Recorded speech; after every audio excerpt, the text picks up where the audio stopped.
Thank you, John. And you've been just a great partner in this work. You know, we're working on the Vera project, pathways to from prison to post-education in the community. So thank you. For me, there are sort of three things that talk to how do you provide motivation and support for men and women coming home from prison. And for me, it was education. It was college while I was in prison.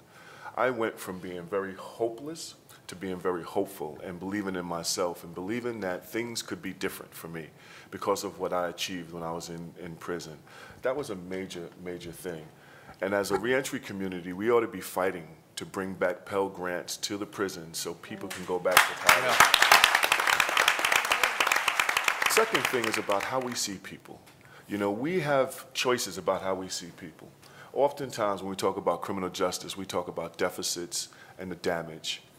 But we ought to be talking about the strength, the power, the beautifulness of people coming out of prison and the potential for them.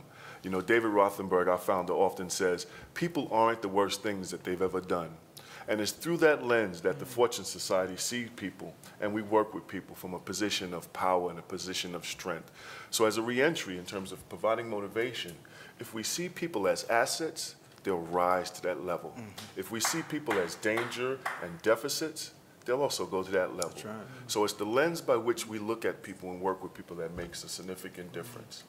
And then the third piece, I think, is about not having a conversation about should we or shouldn't we. Does this population deserve this and does that population deserve that? We ought to be talking about how do we strengthen our country, how do we strengthen our communities by looking at everybody in the community as assets. And this isn't a reentry issue versus a prevention issue. This is a community building issue. This is a community safety issue. This is a strong nation issue.